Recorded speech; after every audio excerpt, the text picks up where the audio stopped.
Okay. Okay. All right. Now the clock is moving. I think we are all set. All right. Is it Let's all set? yeah. Let's try part two. Let's not mess up this time, YouTube. Let's do this right. Okay. Are you sure it's recording? Yeah. Now the clock is moving. Everything's fine. I don't know why it was moving before too, and then it froze. So hopefully it won't do Okay. that again. Okay. I'm ready. Here we go. Part two. Ready? Mm-hmm. All right. Discuss your current living situation and how you are able to pay your bills. Sure.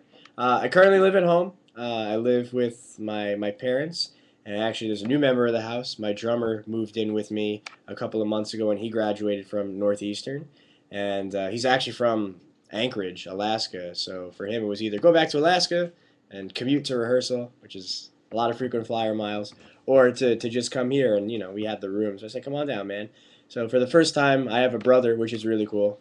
Being an only child is fun, but certainly having someone around all the time has been very cool, very cool. And it's very much like being in college again. And he just left actually. There he goes. So that's been a really good time. And as far as paying the bills go, certainly being at home makes that a lot easier. But I do have other expenses to pay, so I do some temp work. I do a lot of work at PepsiCo, the soda company. I work in meeting services there and do a lot of their events coordinating and stuff, and things with entertainment as well.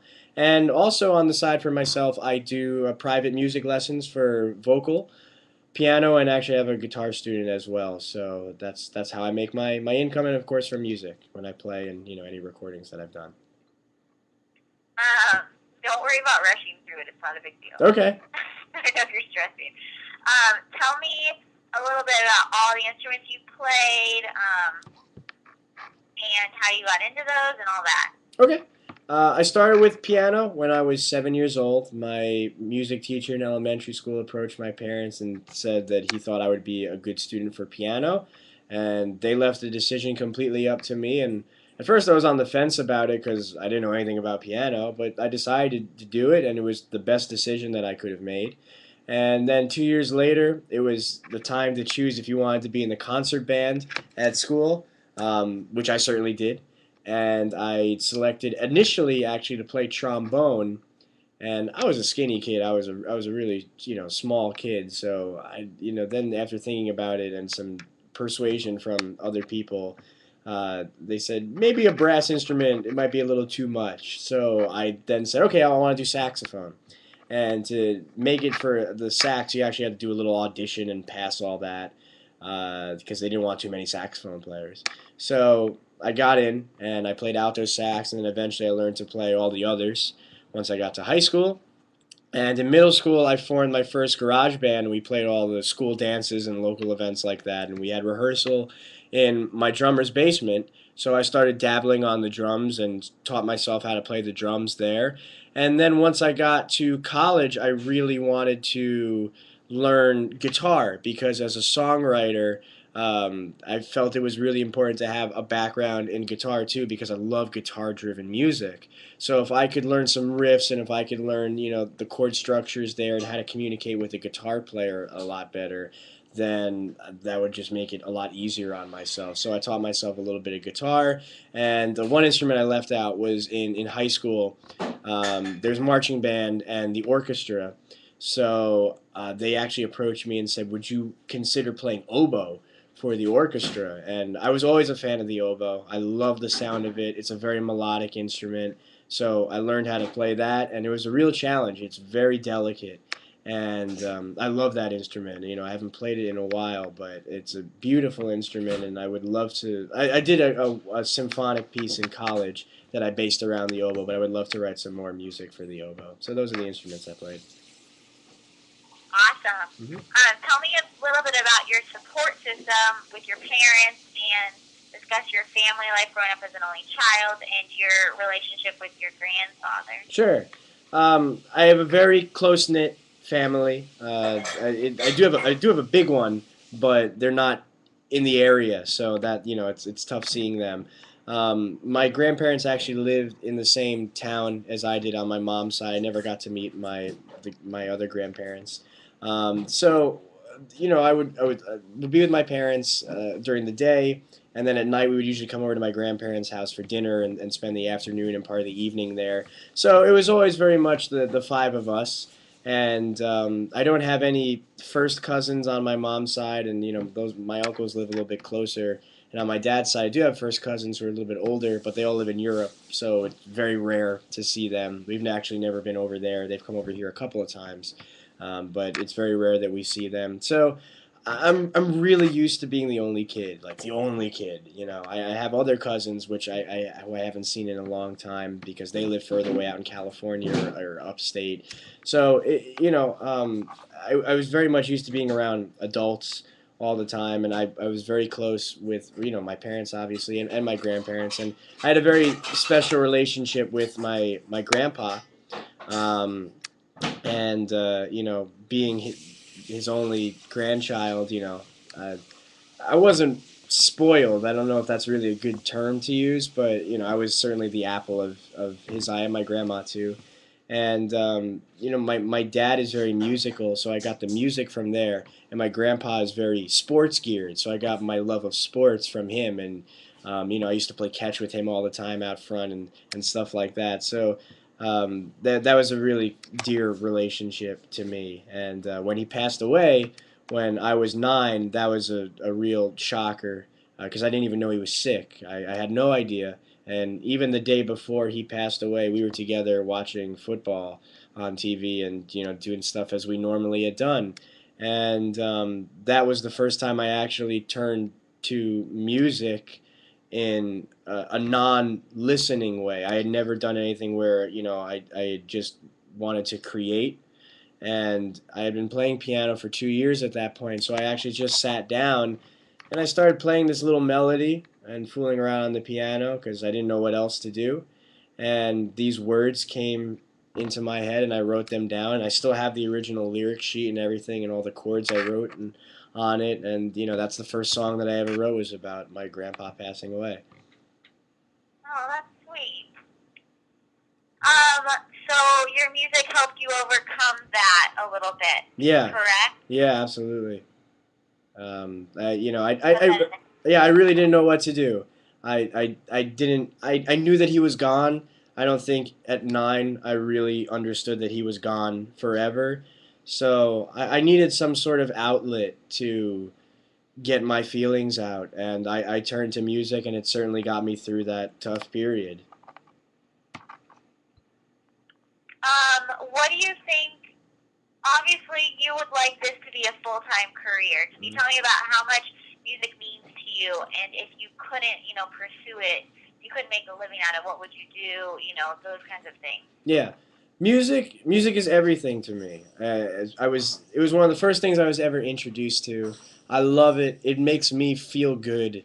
It makes me feel a wide range of emotions, but in the end, it touches me, and I think that human beings can't go a day without music. It's something that's absolutely essential. I don't know anybody that doesn't go through the day without either whistling a song or humming a song or thinking of a tune in their head. Well, they might not listen to it every day, but certainly music is a part of their life, tapping their pencil against their desk or the mouse or the keyboard. And it's something that we all need. It all makes us feel something. And I'm a happy person, so I want people to be happy. And if my music can touch someone in a good way and make them feel good, that's what I want. That's the ultimate reward to me for music, is to really touch someone's soul. Maybe I can get them through a tough period, or maybe I'm the soundtrack to their high school years or their college years. That to hear that from someone would mean the world to me. And slowly but surely, as I've been playing more and more shows and getting to travel, and developing a fan base, I have been getting people say certain things like that to me, which has been great, and I would love for it to continue. I just want to make people happy, and I really think that's what I'm here to do. And if music is my vehicle to do that, then I'm ready to just go right in, head first. And as far as making a career out of it, and living. I just want to be comfortable. Money is great. Money is good to have for sure. It's not everything to me. I happiness is everything. Happiness and health is everything to me. And eventually, I want a family. So as long as we can all be comfy, I don't care if I'm the richest man in the world. As long as we're comfy and we don't have to worry about anything and we're all happy, as far as my career goes, and I've touched other people's lives, then I'm happy as a clam. Couldn't be happier. That's great. What do you tell me a little bit about where you perform, where you have performed, what the difference is between your current location and when you were in school? Yeah, sure. Boston and New York are very similar. I'm sure most people in both of those respective cities would not like to admit it because of the rivalry that exists between them. But I think the fact that they are so similar is why they're rivals. Um, Boston is very cozy. Is very nice. It's probably my favorite city in the country that I've seen so far. And a big reason for that is the college atmosphere. There's 300,000 college kids there, so it's very young, it's very vibrant, and the clubs is very much a college crowd, and the fact that you can also play uh, on the campuses is great. So the other big plus about Boston is, especially going to Northeastern, you're surrounded by three big music schools: the New England Conservatory, the Boston Conservatory, and Berklee College of Music. And Northeastern has a huge music program itself that's pretty renowned, which I was a part of. So finding players was not difficult. To put together a band, everybody wanted to be in a band. It was just a matter of finding people that were definitely committed and understood that they were playing a role and not the fact that you can just go on there playing as fast as you can and doing as many notes as possible. That was the biggest challenge there.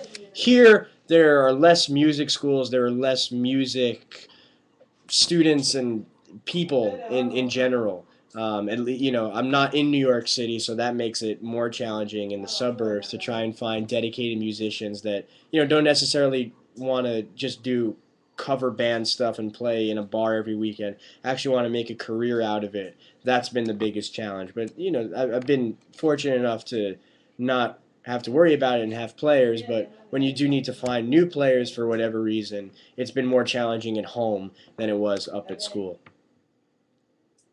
Okay, cool. Mm-hmm. What do you tell me? What do you think that you have that others don't? What do you think will help you, make it to the next level? I have a lot of drive. I'm very driven to be the best that I can be. And that's really all that I can do. I can write my songs and be true to myself and put it out there. And once it's out there, it's up to the world. Whatever the world wants to do with it, then it's in their hands. But I really feel that I write very catchy melodies, very catchy hooks, and things that people can relate to. And I feel that in today's music, things are very flat in the sense that the songs don't really go anywhere. They kind of stay on the same level. There's not much depth to it. I feel there's a little bit more depth to my music, and the fact that I was raised on older music, I'm able to bring some of those elements back into my songs and then try and put the 21st century spin on it, which is, I think, pretty different from what people are doing today. There's a lot of that retro stuff going around, but they really kind of just want to redo what was already done 40, 50, 30, 20 years ago. Whereas what I want to do is kind of put a spin on it and make it today. So I think that's where I stand out musically as opposed to others. And the other thing is just the drive. I just want to keep going. Just keep going. Oh, great. Okay. Well, I think did we get it all? Do you have anything else to say? Um, Anything else you want to know off the top of my head? I can't think of anything. I know. Just I think love I we love covered it. I love what I do, and I want to be happy, and making other people happy makes me happy, and I just love what I do. I mean, it's the greatest job in the world. How can you not love it? So that's really all the only thing else I can say. I've been really fortunate so far, and I hope to just keep going and make it all the Yay! way. So. Yeah. Okay, fantastic. Turn it off. I think we're at 15. Yeah. It's going at 14:50 and signing off.